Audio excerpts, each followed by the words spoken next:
मित्रों नमस्कार। आपको पति पत्नी की एक ऐसी शानदार कहानी सुनाने जा रहा हूँ जिससे सुनकर ये साबित होगा कि कोई किसी से कम नहीं है। पति और पत्नी दोनों यदि बेस्ट हैं तो सोने में सुगंध है, परंतु दोनों में से कोई एक बहुत ही अद्भुत क्षमता से संपन्न है तो वह अपने साथी को भी सहयोग करके उसे बदलकर अपने अनुरूप बना लेता है और इसका नाम जिंदगी है। ऐसे पति पत्नी में कोई एक पारस होता है तो दूसरा लोहा, परंतु पारस लोहे का त्याग नहीं करता है बल्कि वह अपने स्पर्श से उसे सोना बना देता है। यहाँ ये विशेष गुण पत्नी में है जो अपने दिव्य प्रभाव से पति के स्वभाव में सकारात्मक परिवर्तन करके अपने जीवन की लाखों कठिनाइयों को पार करके जीवन को बेहद शानदार तरीके से जीने में सक्षम हो जाती है। निश्चित ही कहानी आपको बहुत पसंद आएगी। सच्ची घटना पर आधारित होने से कहानी जमीन पर चलती है, ये आकाश में नहीं उड़ती है और नैतिक मूल्यों को तार तार नहीं करते हुए गंगा के पवित्र जल की तरह कल कल करती आगे बढ़ती है। इस चैनल पर इसी तरह की शानदार शिक्षाप्रद कहानियाँ लगातार आती रहती है। आपने यदि अब तक इस चैनल को सब्सक्राइब नहीं किया है तो अवश्य कर लें। आइए बिना किसी देरी के कहानी को शुरू करते हैं। मित्रों, सैकड़ों वर्ष पहले एक रेबारियों का परिवार था। इस परिवार का मुख्य कार्य ऊंट पालन था। उस समय खूब बड़ा भूभाग खाली पड़ा रहता था। जंगली वनस्पतियां व पेड़ पौधे घने जंगलों के रूप में बहुत बड़े क्षेत्र में होने से ऊँटों के चरने की कोई समस्या नहीं थी। ऊँटों को न तो नकेल डालना पड़ता था, न ही रस्सी से बांधना पड़ता था। ऊँट और ऊँटनियों का सैकड़ों का टोला रेबारियों के हाथ की लाठी के इशारे से खुला चरता था और ऊँटनियों के बच्चे बड़े होकर ऊँटों की संख्या बढ़ाते थे। ऊँटनियों का दूध भोजन के रूप में काम आता था। बाजरे की, आटे की दूध से खीर बनाई जाती थी। ज़्यादा दूध होने पर बेच दिया जाता था। ऊँटनियों का दूध बहुत गुणकारी होता है। डॉक्टर बताते हैं जिन्हें शुगर की बीमारी होती है उन्हें लगातार ऊँटनी का दूध पीने की सलाह दी जाती है। इससे खराब पैंक्रिया फिर काम करने लगता है और शुगर की बीमारी स्थायी रूप से ठीक हो जाती है। रेबारी ऊँटनियाँ व ऊँट बेच करके अपने परिवारों का गुजारा चलाते हैं। असली कहानी का बीज यहाँ होता है। आप इस पॉइंट को एक मील के पत्थर की तरह से पकड़ लें ताकि कहानी छूटे नहीं। उस रेबारी के घर एक कन्या का जन्म हुआ। कन्या बहुत रूपवान और गुणवान थी। वह आम बच्चे से बिल्कुल अलग थी। 3 माह की होते ही अपने आप बैठी रहने लगी। 6 माह की होते ही साफ साफ बोलने लगी। वह घुटनों पर रेंग कर चली ही नहीं, सीधे ही दोनों पैरों से चलने लगी। 12 माह की होते होते दौड़ने लगी। वो अच्छी तरह से बोलने भी लगी। उसकी माँ सदा उसके गाल पर काला टीका लगाती और कोई दूसरा पूछता तो उसकी उम्र थोड़ी ज़्यादा बताती ताकि उसे नज़र ना लगे। उस लड़की को नया सीखने का व नया करने का बड़ा शौक था। वह रोज़ एक नया काम सीख लेती थी एवं इतनी बातूनी थी कि उसके सवालों के जवाब देते हुए उसकी माँ और दादी को अपनी अपनी नानियाँ याद आ जाती थी। उस समय स्कूल की कोई व्यवस्था खास नहीं थी और लड़कियों को तो स्कूल भेजने की कोई कल्पना ही नहीं थी। कहानी का दूसरा मोड़ यहाँ से शुरू होता है। जब लड़की 12 वर्ष की हुई तो एकदम पतली, छरहरी, लंबी दिखने में 16 साल जैसी लगती थी। उतनी ही चंचल और उतनी ही बलवान। रेबारी के घर एक ऊँटनी ने ऊँटनी की बच्ची को जन्म दिया, जिसे टूरड़ी कहते हैं मारवाड़ी भाषा में। ऊँटनी की बच्ची बड़ी कोमल व सुंदर थी। ये लड़की उसके साथ हर दम खेलती रहती थी।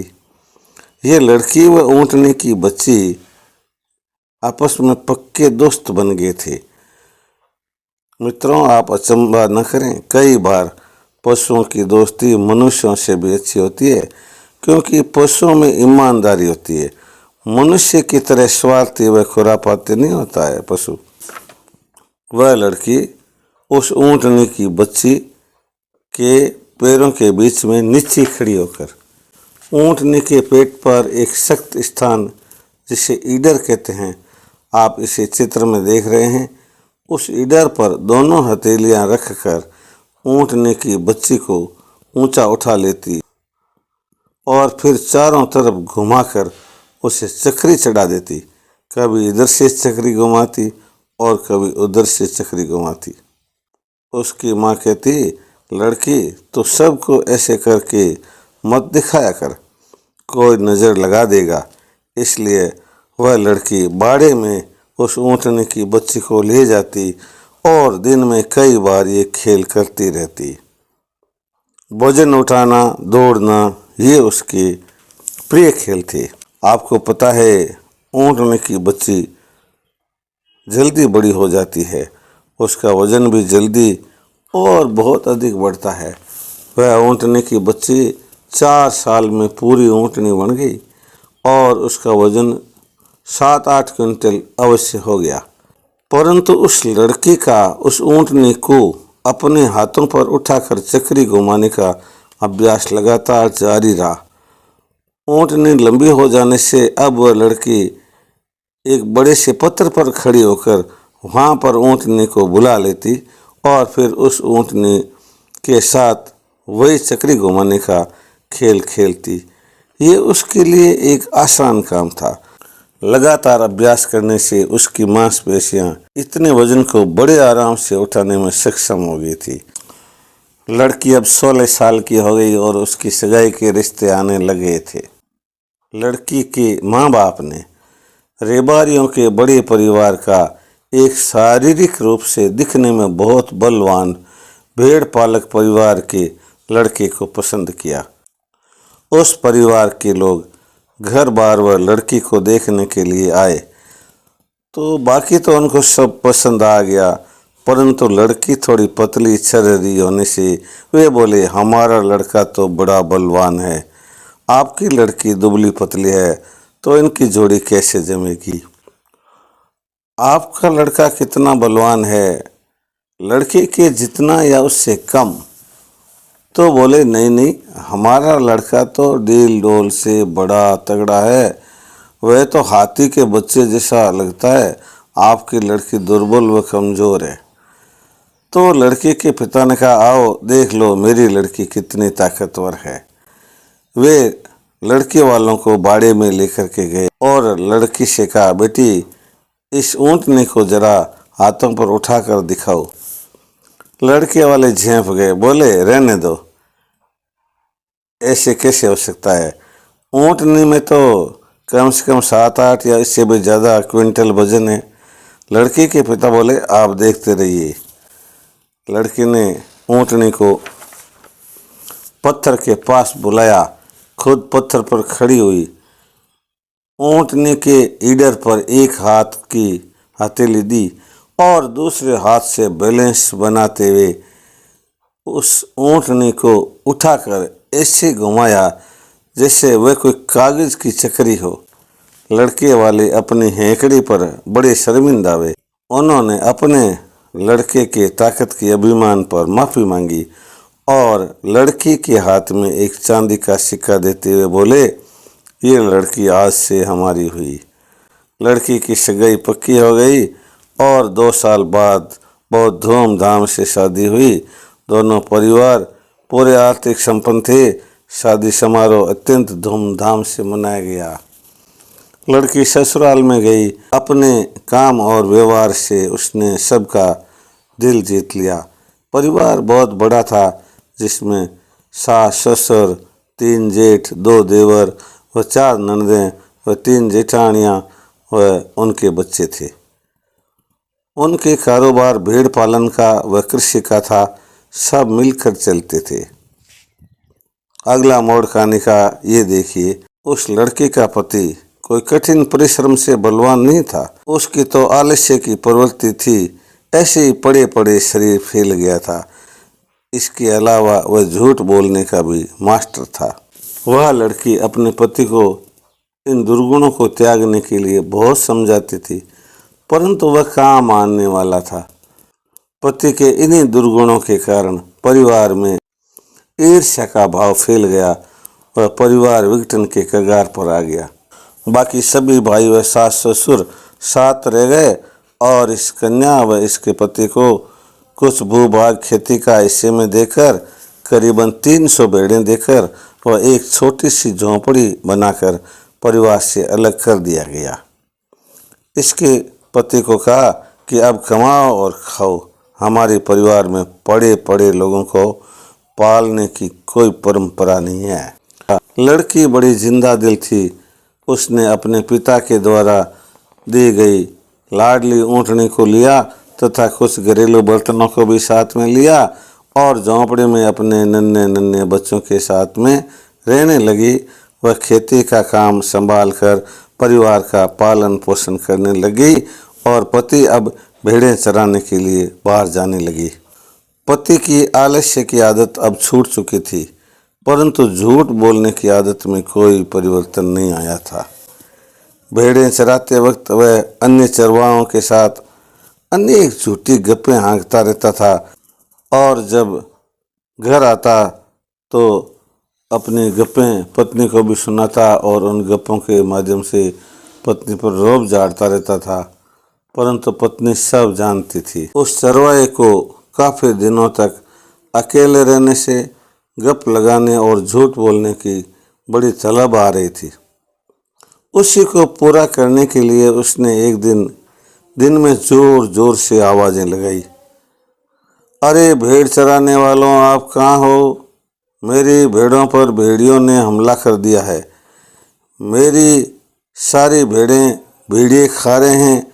आप मेरी मदद के लिए तुरंत पहुँचो।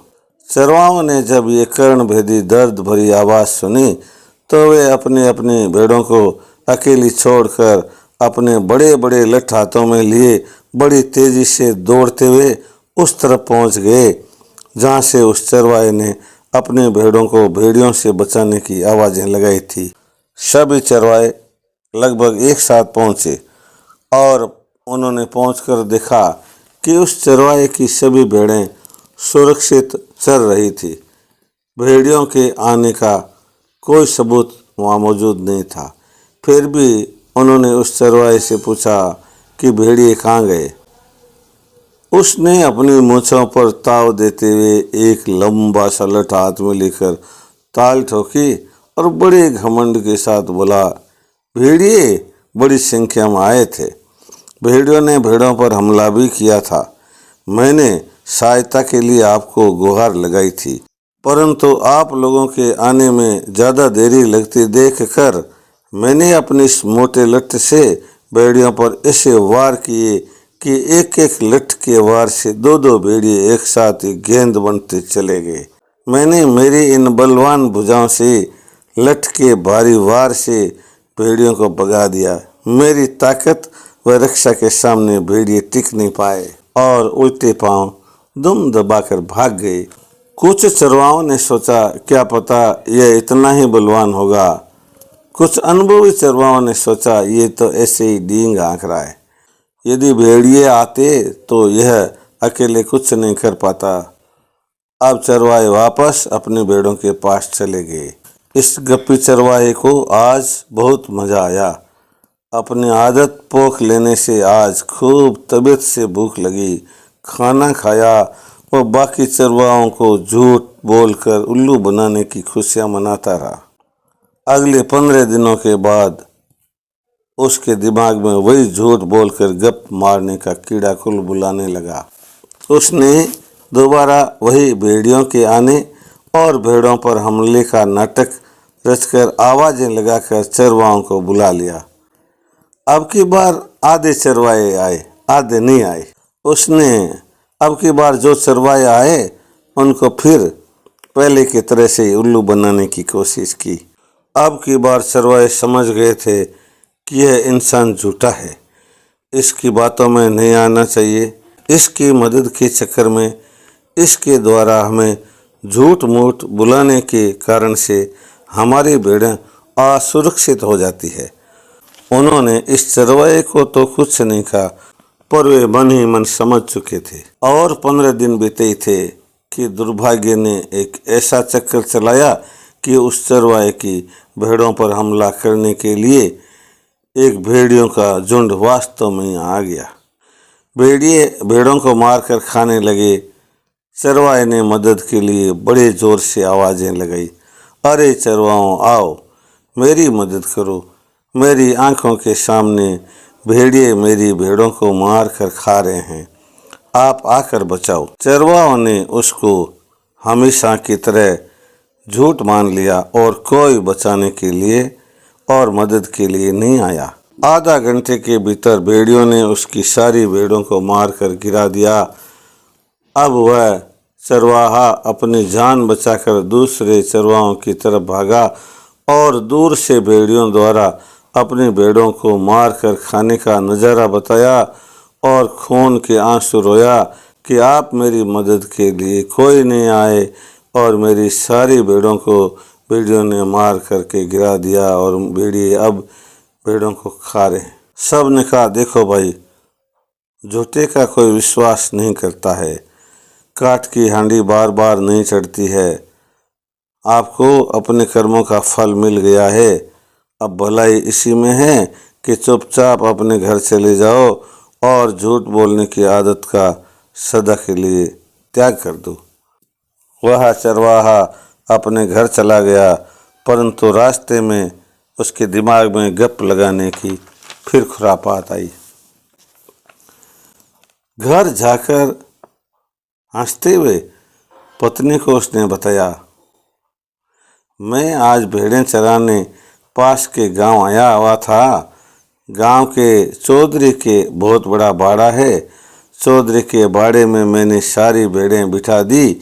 चौधरी ने कहा कि वह रखवाली कर लेगा। चौधरी ने अपने ऊँट पर बिठाकर मुझे यहाँ घर आने के लिए पहुँचा दिया है। उस रेबारिन को पहले से ही आज की सारी घटनाओं की खबर अन्य चरवाहों के माध्यम से लग चुकी थी, परंतु उसने भी बात को मन में रख लिया और बोली, कुछ चौधरी बड़े भले लोग होते हैं। आप घर पर आ गए, अच्छा काम हुआ। आप स्नान कर लें, मैं आपके कपड़े धो दूंगी। मैं आपके लिए गर्मा गर्म भोजन बना देती हूँ। वह चरवाहा खुश हो रहा था कि झूठ काम तो करती ही है। यदि अभी मैं सही सही बात बता देता तो मामला कुछ और ही होता। कल की कल देखी जाएगी, कल कोई और नई कहानी गढ़ लेंगी। उस रेबारिन ने अपने पति चरवाहे को एक खाली झोंपड़े में भोजन करने के लिए बिठाया। भोजन परोस दिया, पानी पास में रख दिया और बाहर से झोंपड़े का दरवाज़ा बंद करके ताला लगा दिया गया। मित्रों, जब कभी सीधी अंगुली से घी नहीं निकले तो उसे टेढ़ी करना ही पड़ता है। और अपने परिवार के सदस्यों को कभी वो सही रास्ते पर नहीं चले तो उन्हें सही रास्ते पर लाने के लिए कुछ कठोर कदम भी उठाने पड़ते हैं, जो कि परिवार की भलाई के लिए ही होते हैं। अब वह उस चरवाहे की पत्नी बलवान रेबारिन खूंखार बबरी शेरनी बन चुकी थी। वह बोली, पतिदेव, थूक से गुलगुले नहीं बनाए जा सकते, बालों पर मैल नहीं चीने जा सकते। आपकी करतूत सब मुझे पता है। आपकी गप हाँकने की आदत से सारी भेड़ें मारी जा चुकी है और झूठ बोलने की आदत से आपकी शर्म मर चुकी है। आप एक झूठ को ढकने के लिए 100 झूठ बोलते जा रहे हैं। मैं वही रेबारिन हूँ जो एक 8-10 क्विंटल वजन की ऊँटनी को एक हथेली पर चक्री चढ़ा देती हूँ। मेरे पिता की मुझे दी गई ऊँटनी आज भी मेरे पास है और वही अभ्यास आज भी जारी है। ऊँटनी को एक बार ऐसे खेल खिलाए बिना वे आज भी चारा नहीं खाती है। मैं पति के नाते आपका सम्मान करती हूँ, परंतु जब पानी सिर से ऊपर होकर गुजरने लगे तो बात कोई दूसरी ही होती है। आप अब मेरे इस झोंपड़े में कैद हैं, चुपचाप बैठे रहिए। ज़्यादा नखरेबाजी दिखाई तो झोंपड़े को आग लगा दूंगी और आप जिंदा जलकर भस्म हो जाएंगी। चिड़ पीड़िए सुहाग से रंडापा अच्छा होता है। मैं आपके बिना भी बच्चे पाल लूँगी और स्वाभिमान से जीवन जी लूँगी। मुझे एक बार मरना पसंद है, बार बार लज्जित होना मुझे पसंद नहीं है। आपकी झूठ से मुझे बार बार मरने जैसा दुख होता है। पति चुपचाप झोंपड़े में पड़े रहे। उनको उस झोंपड़े में पड़े पड़े 15 दिन हो गए। उस दुर्गंध भरे वातावरण में रूखा सूखा टुकड़ा जो भी डाल दिया जाता वही खाकर पड़े रहने पर उन्होंने अंदर ही अंदर आत्मचिंतन किया। 15 दिन बाद वह अपनी पत्नी से बोले, मैं गलत रास्ते पर था। मैंने झूठ का पल्ला पकड़ा और अपना सब कुछ गंवा दिया। अब तो चाहे जितने दिन मुझे और अंदर रख सकती है एवं चाहे जब इस झोंपड़े को आग लगा सकती है, तेरी मर्जी है। तेरा इसमें कोई दोष नहीं है। ये मेरे कर्मों का दंड है जो मुझे मिलना ही चाहिए था। अब मैं जिंदगी में कभी झूठ नहीं बोलूँगा और यदि बोलूँगा तो वापस आकर तुझे मुंह नहीं दिखाऊंगा। पत्नी समझ चुकी थी उसके पति अब सुधर चुके थे। उसने झोंपड़े का दरवाज़ा खोल दिया। पति बाहर आए और उन्होंने पत्नी से कहा, देवी तुमने सही रास्ता दिखाया। मुझसे डरने की ज़रूरत नहीं है, मैं अब बदल चुका हूँ। इसके बाद पति पत्नी दोनों न्याय और नीति के रास्ते पर चलने लगी। उनके ऊपर धन, लक्ष्मी और सरस्वती दोनों की अपार कृपा हो गई। वे लोहा खरीदते तो सोना बन जाता। उनके खेतों ने सोना उगलना शुरू कर दिया और उनकी सुंदर भावना से सर्वत्र मंगल ही मंगल हो गया और वे उस क्षेत्र के प्रतिष्ठित व्यक्ति बन गए। उन्होंने धर्मार्थ बड़े बड़े कार्य किए। गांव में पानी की कमी थी, वहाँ एक बड़ा तालाब बनवाया। गांव में एक कुआं भी खुदवाया तथा राहगीरों के लिए रास्ते पर प्याऊ का निर्माण करवाया। भूखों के लिए स्थायी रूप से भोजनशाला का निर्माण करवाया और उसे लगातार संचालित करते रहे। उक्त पति पत्नी दोनों का यश अमर हो गया एवं लंबी उम्र जी करके वे अपने अपने धाम को गए। मित्रों, न्याय और नीति में कितनी ताकत होती है, ये कहानी आपको अच्छी लगी होगी। यदि चैनल को आपने सब्सक्राइब नहीं किया है तो अवश्य ही कर लें। मिलते हैं इससे भी अच्छी और शानदार कहानी के साथ में बहुत ही जल्दी। तब तक के लिए आप सबको नमस्कार, धन्यवाद। अपना ख्याल रखिएगा।